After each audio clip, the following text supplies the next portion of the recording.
Find another seat, sweetie. Karen Mitchell doesn't even look up from her magazine. She's sprawled across seat 2A like she owns the entire plane. Zoe Williams stands in the aisle, boarding pass in hand. Excuse me, but that's my seat. Not anymore, it isn't.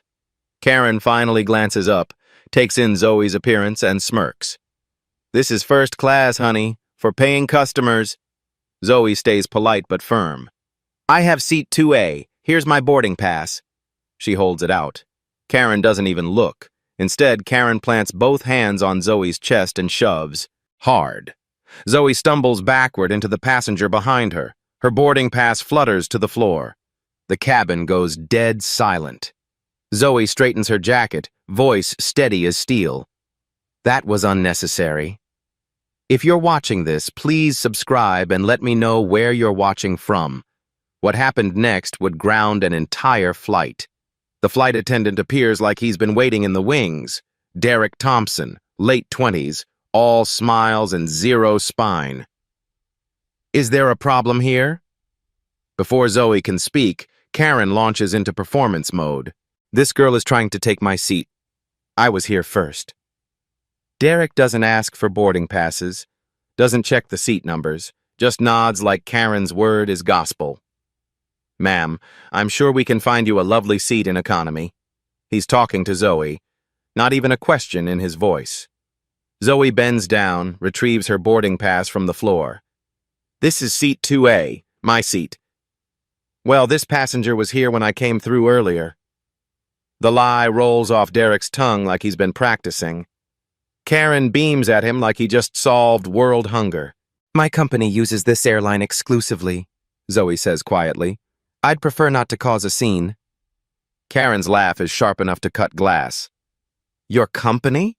What company gives scholarships to children? Around them, other passengers settle into their seats.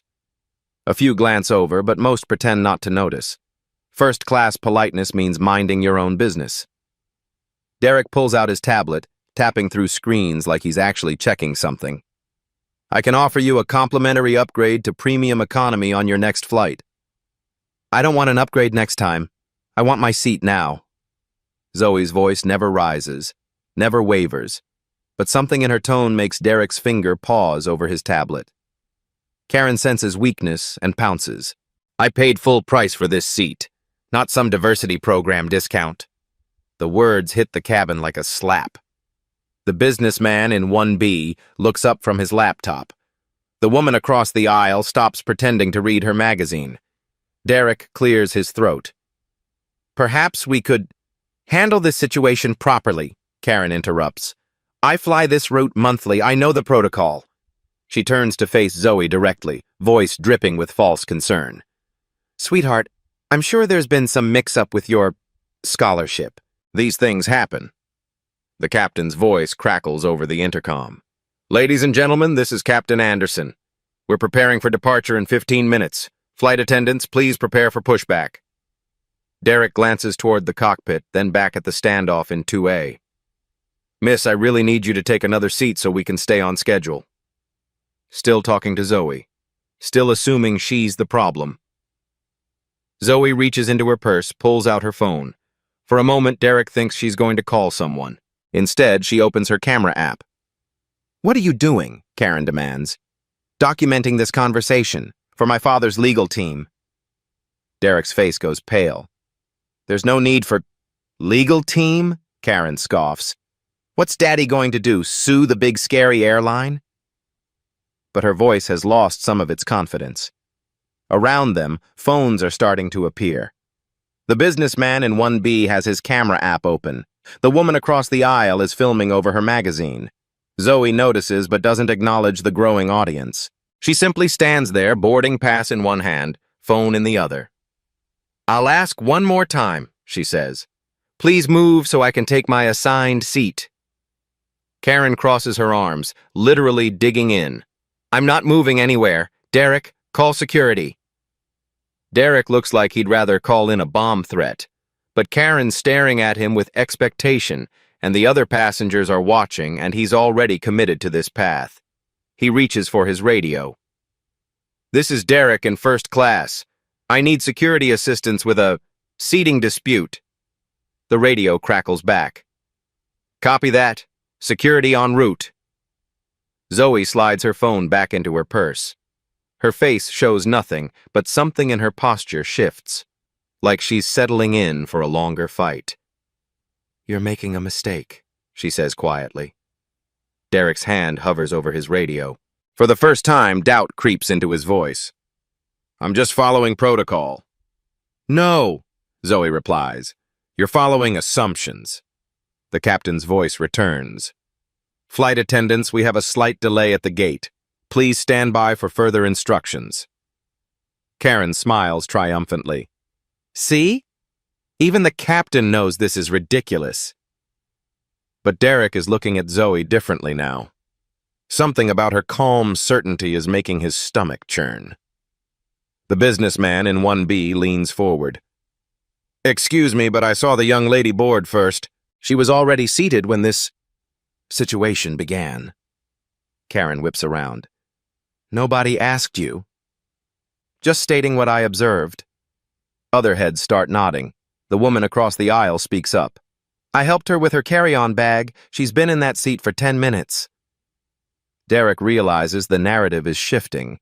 The audience is turning, and security is on their way to resolve a problem that's looking less and less like a problem. His radio crackles. Derek, this is Captain Anderson. What's the nature of the delay? Derek stares at his radio like it might explode. Karen glares at him expectantly. Zoe waits with infinite patience. And somewhere in the distance, footsteps are approaching first class. 2 security officers round the corner into first class. The lead officer, a woman in her 40s with kind eyes and zero patience for nonsense, surveys the scene. What seems to be the problem? Karen immediately launches into victim mode. This girl is harassing me and refusing to move from my seat. I was here first, Zoe says simply. I have my boarding pass. The security officer looks between them. Something about the contrast, Karen's dramatic gesturing versus Zoe's stillness, makes her pause. Can I see both boarding passes? Karen fumbles in her purse with suddenly nervous fingers. Zoe hands hers over immediately. Clean, crisp, seat 2A, clearly printed. The officer examines Karen's pass. Her eyebrows rise slightly. Ma'am, your seat is 8C in economy. The silence that follows could cut steel. Karen's face cycles through confusion, then realization, then desperate defiance. That's impossible. I always fly first class. There must be some mistake. The mistake, the officer says carefully, appears to be your seating location. Derek looks like he wants to disappear into the airplane's ventilation system. The passengers around them have gone dead quiet, but phones are still recording. I upgraded myself, Karen announces. There was an empty seat, so I took it. That's not how upgrades work, the security officer replies. Zoe steps closer. Her voice stays calm, but there's something new underneath it. A quiet steel that wasn't there before. I'd like to call my father. Something in the way she says it makes everyone pause. Not like a child threatening to tattle, like an executive placing a strategic call. The officer nods. That's your right. Derek finally finds his voice. Maybe we can work something out without involving... Involving what? Zoe interrupts. My family? My legal rights? My dignity? The last word hangs in the air like a challenge. James Wilson, the businessman in 1B, can't stay quiet any longer. He pulls out his phone and starts recording openly. This is James Wilson, and I'm watching discrimination happen in real time on Flight 826. His voice carries the authority of someone used to being heard. Other passengers start paying attention to his live stream. Everyone watching this needs to see how airlines treat young black passengers. Karen spins around. This isn't about race. Then what's it about? James asks, still filming. Because she had her boarding pass. She was in her seat, and you physically assaulted her. I did not. We all saw you shove her. The security officer's radio crackles. All units, be advised we have media outside the terminal. Something about an airline incident going viral. James grins at his phone. 16,000 viewers and climbing. Derek's face has gone from pale to green. This is spinning beyond his control, beyond the airline's control, beyond anyone's control. Zoe closes her eyes for a moment. When she opens them, she's somewhere else entirely. 17 years ago, her father sat in a courtroom. Young, brilliant, black, and building the technology that would revolutionize digital communication. Lawyers in expensive suits questioned whether someone his age could possibly understand complex algorithms. He never raised his voice, never lost his temper, just presented evidence until the truth became undeniable. "Let your character speak louder than your voice, baby girl," he told her later. "Power reveals itself when people stop talking and start listening." The memory fades. Zoe opens her eyes. "Officer, I don't want to press charges. I just want to get to Los Angeles to see my grandfather." Her grace under pressure makes the contrast with Karen's hysteria even starker. Karen realizes she's losing the crowd. Desperation makes her voice sharp. "Do you people know who I am? I've been flying this airline for 15 years. "Do you know who she is?" James asks from behind his camera. Karen barely glances at Zoe. "Some scholarship kid with delusions of grandeur." The words land like physical blows, but Zoe doesn't flinch. If anything, she stands a little straighter. The security officer's radio crackles again. "Unit 12, what's your status? We're getting calls from corporate." Corporate. The word makes Derek's stomach drop to his shoes. "This is Unit 12. We have a seating dispute in first class, requesting supervisor assistance." "Copy that. Supervisor en route." The captain's voice returns over the intercom, but this time there's tension underneath the professional calm. "Ladies and gentlemen, this is Captain Anderson. We're experiencing a delay due to a passenger services issue. We'll update you shortly." More phones come out. More passengers start filming. The woman across the aisle whispers to her seatmate, who immediately starts typing on his phone. James's live stream is gaining momentum. Chad is asking if anyone knows who this young lady is. Her composure is incredible. Derek tries one last, desperate play. "Miss, I can offer you a full refund and first-class seating on the next flight."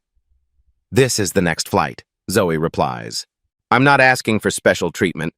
I'm asking for basic respect." The words carry weight that Derek doesn't understand but can feel. Karen makes her final, fatal mistake. She stands up from the seat, gets right in Zoe's face. "Listen here, little girl.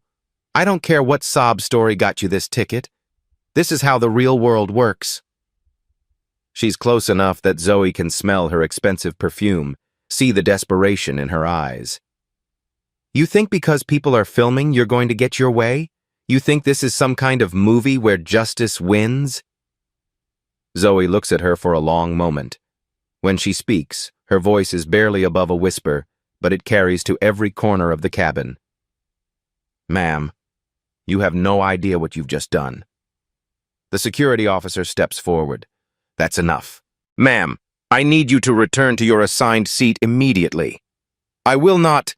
It's not a request." Footsteps echo down the aisle. More security, more witnesses, more phones recording everything. James's viewer count hits 25,000. Comments are flooding in faster than he can read them. Derek's radio crackles one final time. "Derek, this is Captain Anderson. I'm coming down personally." What would you do in this situation? Let me know in the comments. Because what happened next changed everything for everyone involved. The captain's footsteps are getting closer. Karen is still standing in someone else's seat. Zoe is still waiting with infinite patience. And somewhere in the distance, sirens are starting to wail. Captain Sarah Anderson rounds the corner into first class, and the entire energy of the cabin shifts. 52 years old, silver hair pulled back in a perfect bun, she carries herself like someone who's been making life-or-death decisions for 30 years. Her eyes take in the scene instantly.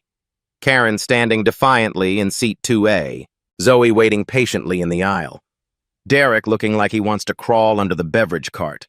Security officers flanking the situation like it's a crime scene. "What exactly is happening here?" Her voice cuts through the tension like a blade through silk. Derek stammers first. "Captain, we have a passenger refusing to move to her assigned seat." Which passenger would that be? The question hangs in the air. Derek realizes his mistake too late. James Wilson's live stream has exploded. 38,000 viewers and climbing. Comments flooding in from around the world. "Y'all, this is insane," he says to his camera. "This young lady has shown nothing but class while being treated like garbage." The businessman across the aisle nods vigorously. "I've been watching the whole thing. She's been nothing but polite." An elderly man in seat 3A speaks up. "Young lady was here when I boarded. Helped me with my bag, actually." The Greek chorus is building. Passenger after passenger starting to speak up. Captain Anderson looks at both boarding passes. The truth is immediately obvious. "Ma'am," she says to Karen, "your assigned seat is 8C. "But I always sit in first class. This is outrageous." Karen's voice is reaching a pitch that could shatter windows. But something about Captain Anderson's presence makes her histrionics seem even more ridiculous. "And you," the captain says, turning to Zoe. "What's your name?" "Zoe Williams." "And what brings you to Los Angeles today, Miss Williams?" "Visiting my grandfather. He's in the hospital." The simple humanity of the answer lands differently than anything else that's been said. Captain Anderson's expression softens almost imperceptibly. James's camera catches it all. "Chat, are you seeing this? This young woman is trying to get to her sick grandfather, and this is how she's being treated." The comments section is on fire. Viewers sharing the stream across social media platforms. #Flight 826 starting to trend. An older woman in seat 4B stands up. "Captain, I watched that blonde woman shove this child. It was assault." "She did not," Karen starts. "Ma'am." Captain Anderson's voice cuts through Karen's protest like a laser. "Please return to your assigned seat immediately." "I will not be treated this way. Do you know who I am?" "I know exactly who you are. A passenger in the wrong seat causing a disturbance." Derek tries to salvage his position. "Captain, I was trying to resolve this diplomatically. By asking the passenger with the correct boarding pass to move?" Derek's mouth opens and closes like a fish gasping for air. Zoe steps forward. Her voice is calm, but there's something new in it. A quiet authority that makes everyone listen. "Captain Anderson, I appreciate your intervention, but I want everyone here to understand something." She looks around the cabin, making eye contact with the cameras, with the passengers, with the security officers. "This isn't about a seat. This is about the assumption that I don't belong here. That someone who looks like me couldn't possibly afford first class, couldn't possibly deserve respect." The cabin has gone completely silent except for the hum of the engines. Some people mistake silence for weakness. They're about to learn the difference. The quote lands like a thunderbolt. James's viewers explode to 50,000. Screenshots of Zoe's words are already being shared across social media. Captain Anderson nods slowly. "Miss Williams, you're absolutely right. And I apologize on behalf of this airline for how you've been treated." Karen realizes the tide has completely turned against her. Desperation makes her voice shrill. "This is ridiculous. I've been a loyal customer for 15 years. I know the airline president personally." "Do you?" Captain Anderson asks mildly. "Well, we've met at events." "I see. And what's his name?" Karen's mouth works soundlessly. She has no idea. James grins at his camera. Chad is roasting her alive right now. 62,000 viewers and everyone is Team Zoe. A younger passenger in seat 5A holds up her phone. "I'm streaming this too. 12,000 followers watching." Another passenger. "Posted to TikTok. Already got 5,000 views?" The social media wildfire is spreading in real time. Multiple angles, multiple platforms, all showing the same story. A composed young woman being harassed for existing while black in first class. Captain Anderson keys her radio. Ground control, this is Captain Anderson. Flight 826 requesting indefinite gate hold. Copy that, Captain. Indefinite gate hold approved. Karen's face cycles through confusion, then realization, then panic. You can't delay an entire flight because of this. Ma'am, I can, and I will. This aircraft doesn't move until this situation is resolved properly. Derek's radio crackles. Derek, this is operations. We're getting calls from corporate communications. Something about social media? Derek looks at James's phone screen. 75,000 viewers. The number climbing by the second. Oh, God, he whispers. Zoe's grandfather always told her that courage isn't the absence of fear. It's feeling the fear and choosing to do what's right anyway. Standing in this airplane aisle, surrounded by cameras and chaos, she feels the weight of every young black person who's ever been told they don't belong somewhere. She thinks about her father, building a tech empire from nothing while people questioned his credentials at every turn. She thinks about her mother, the brilliant surgeon who still gets mistaken for a nurse in her own hospital. She thinks about her grandfather, who lived through Jim Crow and fought for the right to be treated with basic human dignity. Captain, Zoe says, I want to make a phone call. Something in her tone makes everyone go quiet. Of course. Who would you like to call? Zoe pulls out her phone, scrolls through her contacts. She finds the number she's looking for. My father's office. She hits dial. The phone rings once. Williams Digital Corporation CEO's office. This is Patricia. Zoe's voice is crystal clear. Every word carries across the silent cabin. Patricia, this is Zoe. I need to speak with my father immediately. Karen's face drains of color. Derek looks like he's about to faint. James's live stream hits 90,000 viewers. The comments are moving too fast to read. Miss Williams, Patricia's voice comes through the speaker. He's in the board meeting. Is everything all right? There's been an incident with the airline. He needs to know about it. I'll get him right away. The hold music starts playing, classical, peaceful, completely at odds with the chaos in the cabin. Captain Anderson looks at Zoe with new understanding dawning in her eyes. Miss Williams, what company did you say your father runs? Zoe meets her gaze steadily. I didn't say, but she's about to. The hold music cuts off. Zoe, baby, what's wrong? The voice coming through the phone is warm, concerned, and unmistakably authoritative. Every person in first class can hear it clearly. Hi, Daddy. I'm on flight 826 to Los Angeles, and there's been a situation. Zoe's voice is steady, but there's something in the way she says Daddy that makes Captain Anderson's eyes widen. What kind of situation? A passenger assaulted me and took my seat. The flight attendant sided with her without checking facts. I'm being treated like I don't belong in first class. The silence on the other end of the phone is deafening. When her father speaks again, his voice has changed.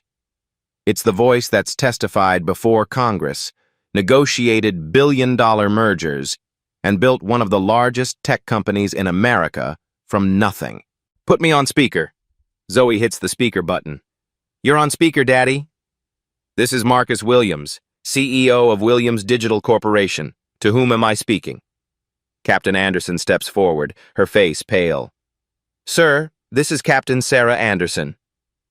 Captain Anderson, are you aware that Williams Digital Corp has a $50 million exclusive contract with your airline? The words hit the cabin like a physical force. Derek's legs actually buckle. Karen's mouth falls open. James's live stream explodes past 100,000 viewers. Comments are flying faster than lightning. Mr. Williams, Captain Anderson says carefully, I was not aware of your daughter's identity. I'm currently investigating the situation. Let me help you investigate. My daughter is Zoe Williams. She's 16 years old. She's flying alone to visit her grandfather in the hospital. She's in seat 2A, first class, which I personally purchased for her comfort and safety. Every word is a hammer blow to Derek's career prospects. She called me because a passenger physically assaulted her and a flight attendant refused to help her. Is that accurate? Captain Anderson looks around the cabin, at Derek, who's sweating through his uniform, at Karen, who looks like she's seen a ghost, at the dozen passengers with their phones out recording everything. That appears to be accurate, sir. Then let me be very clear about what happens next. Marcus Williams's voice carries the authority of someone who's used to being listened to when he speaks. The employee who failed to protect my daughter will be terminated immediately. The passenger who assaulted her will be banned from your airline permanently. And unless this situation is resolved to my satisfaction in the next 5 minutes, Williams Digital Corp will be reviewing all of our corporate travel contracts. Derek makes a small whimpering sound. Karen finds her voice, but it comes out as a croak. I didn't know. You didn't know what? Marcus Williams's voice cuts through her excuse like a blade. That my daughter is a human being deserving of basic respect? That assaulting a child is wrong? That first-class passengers belong in first class? Zoe watches the dominoes falling around her. Part of her feels vindicated. Part of her feels sad that it took her father's name to get basic human decency. But mostly, she feels powerful. Respect isn't inherited, it's earned. But consequences? Those come swiftly. The words land in the cabin like a mic drop. James's viewers go absolutely wild. Screenshots of the quote are already spreading across social media. Captain Anderson keys her radio. Operations, this is Captain Anderson. I need security to remove passenger Mitchell from the aircraft immediately. Lifetime ban, effective now. Copy that, Captain. She turns to Derek. Mr. Thompson, you're suspended pending termination. Security will escort you off the aircraft. Derek's face crumbles. Captain, please, I have a family. You should have thought about that before you chose to discriminate against a passenger. The security officers move toward Karen, who's finally understanding the magnitude of her mistake. Wait! This is all a misunderstanding. I didn't know she was important. Zoe looks at her with something approaching pity. That's exactly the problem. You didn't think I was important enough to treat with basic human dignity. More security officers arrive. Karen is escorted out of seat 2A, down the aisle, off the aircraft. Her protests echo through the jet bridge until the door closes behind her. Derek follows, his head hanging in shame. 15 years of airline experience, gone in 15 minutes. The cabin erupts in applause. Not polite first-class clapping, but genuine appreciation for justice being served. James's live stream hits 150,000 viewers. Hashtag Flight 826 is trending nationwide. Zoe Williams is starting to trend worldwide. Chat, I have never seen anything like this in my life, James says to his camera. This young woman just changed the entire game. Captain Anderson approaches Zoe, her expression respectful. Miss Williams, on behalf of this airline, I want to apologize for how you were treated. This is not who we are, and it's not who we want to be. Thank you, Captain. I'd also like to offer you and your family complimentary first-class travel for a year and a full investigation into our training protocols. Marcus Williams' voice comes through the phone speaker. Captain Anderson, I appreciate your professionalism, but monetary compensation isn't what matters here. What can we do to make this right? You can use this as a teachable moment. You can train your staff better. You can create systems that protect passengers from discrimination. You can make sure this never happens to another child. Zoe feels a surge of pride in her father's words. This isn't about revenge, it's about change. The gate agent, Lisa Brown, appears at the aircraft door. She's been watching the live streams from the terminal, and her face shows a mixture of admiration and determination. Captain Anderson, I'd like to volunteer for any diversity training programs the airline implements. What I witnessed today was unacceptable. Captain Anderson nods approvingly. Ms. Brown, I think that's an excellent start. Zoe finally settles into her seat. Her seat. 2A, the seat she paid for, deserved, and never should have had to fight for. James ends his live stream with a final thought. If you saw something here that moved you, share this story, because change doesn't happen when good people stay silent. The aircraft door closes. The engines spool up. Marcus Williams' voice comes through the phone one last time. Zoe, baby, I'm proud of you. You handled this with more grace than most adults could manage. Thanks, Daddy. Grandpa always said to let my character speak louder than my voice. He raised us both well. Give him my love. I will. The phone call ends. Flight 826 pushes back from the gate. But the story is just beginning. By the time Flight 826 reaches cruising altitude, the story has exploded across every social media platform on Earth. James Wilson's live stream has been viewed over 1 million times. TikTok videos are spreading like wildfire. Twitter is on fire with hashtag Zoe Williams and hashtag Flight 826 Justice. CNN picks up the story first. Teens airline discrimination goes viral after father revealed as tech billionaire. Fox News follows 20 minutes later. Airline employee fired after discriminating against passenger. MSNBC goes deeper. How one teen's dignity sparked a national conversation about bias. The airline's stock price drops 3% in after-hours trading. Their corporate communications team is in full crisis mode. But Zoe doesn't know any of this yet. She's 37,000 feet above Colorado, finally reading the book she brought for the flight. Captain Anderson's voice comes over the intercom. Ladies and gentlemen, I want to address what happened during boarding today. This airline has zero tolerance for discrimination of any kind. We failed one of our passengers today and we will do better. Spontaneous applause fills the cabin, not just first class, the entire aircraft. James leans over from his seat. Miss Williams, you know you just changed everything, right? Zoe looks up from her book. I just wanted to sit in my seat. You did a lot more than that. 3 hours later, as Flight 826 begins its descent into Los Angeles, Zoe's phone starts buzzing with notifications. She's been offline during the flight, but the world hasn't stopped moving. Text from her best friend.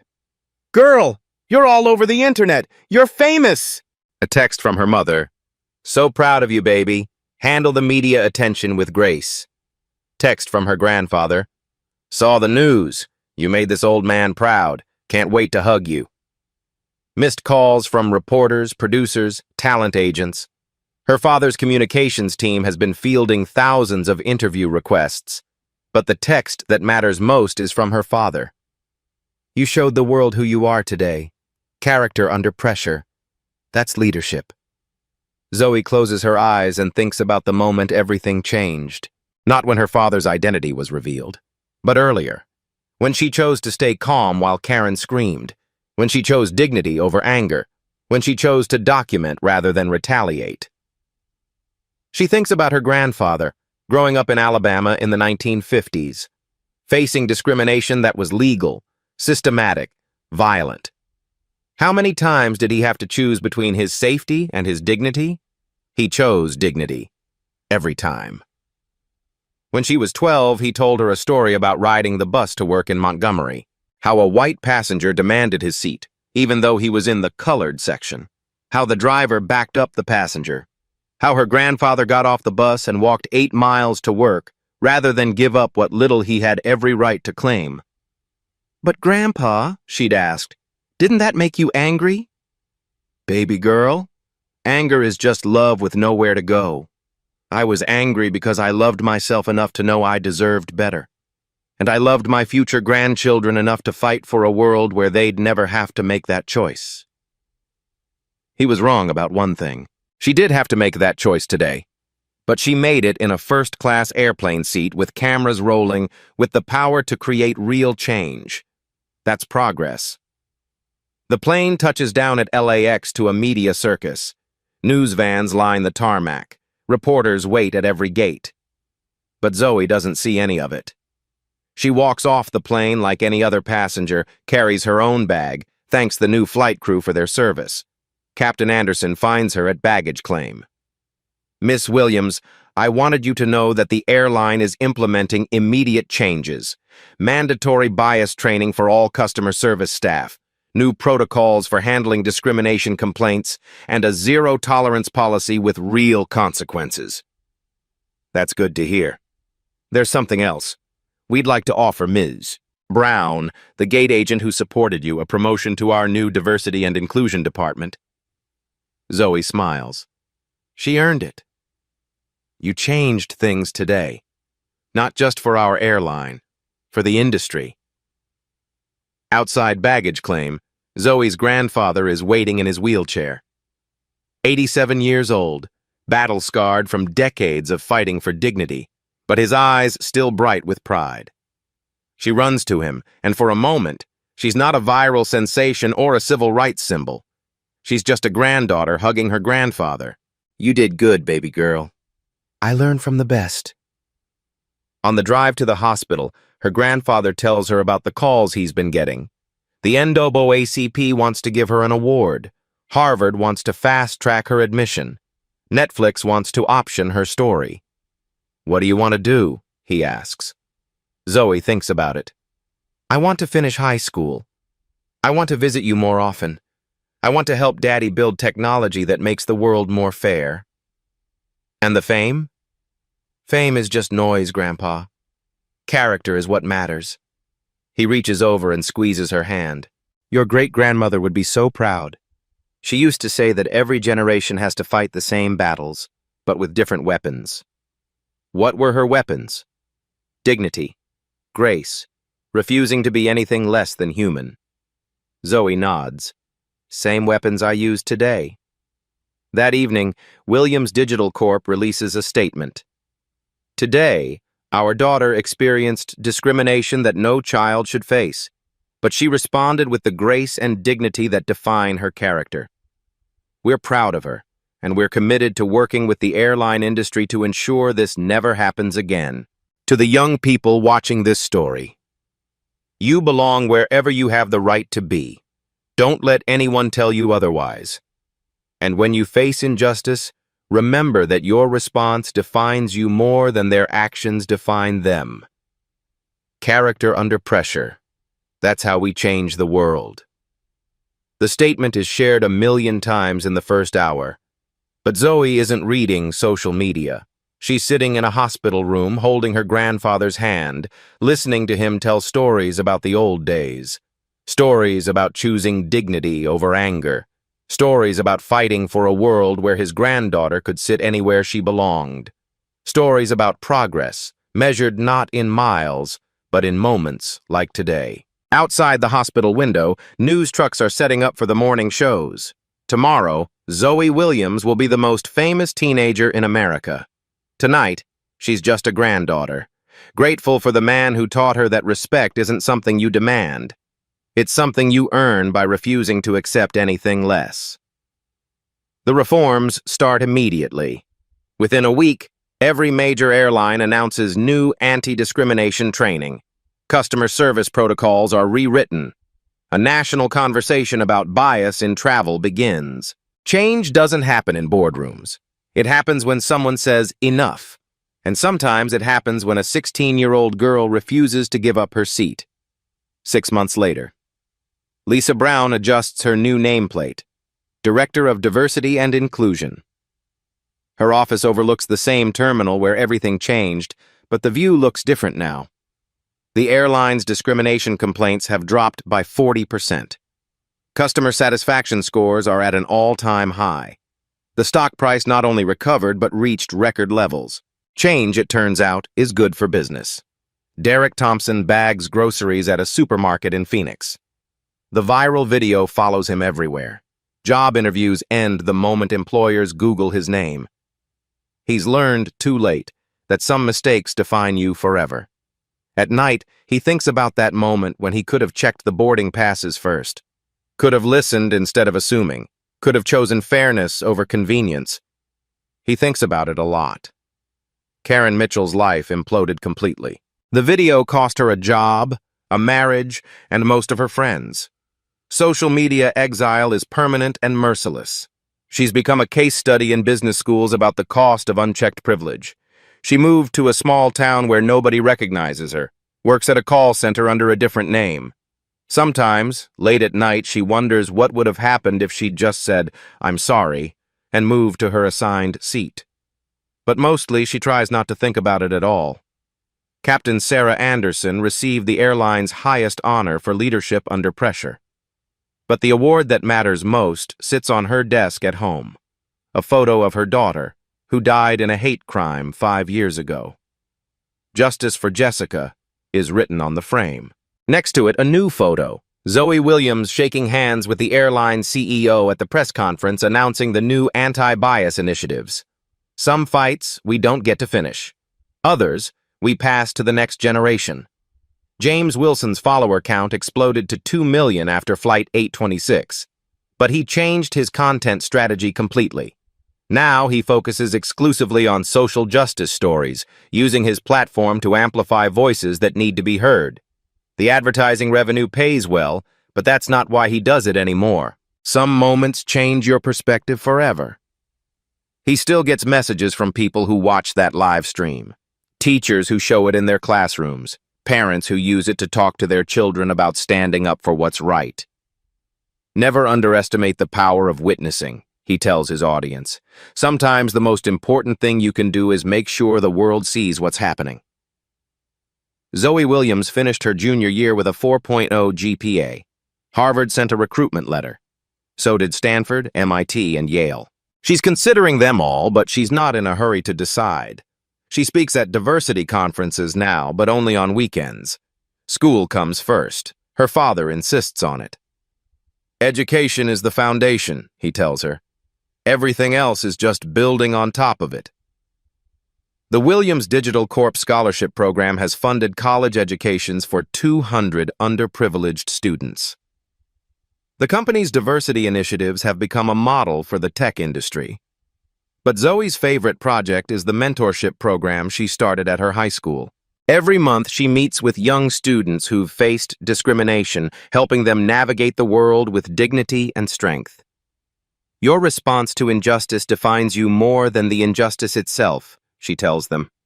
"Stay calm, stay strong, stay true to who you are." Her grandfather recovered fully from his illness.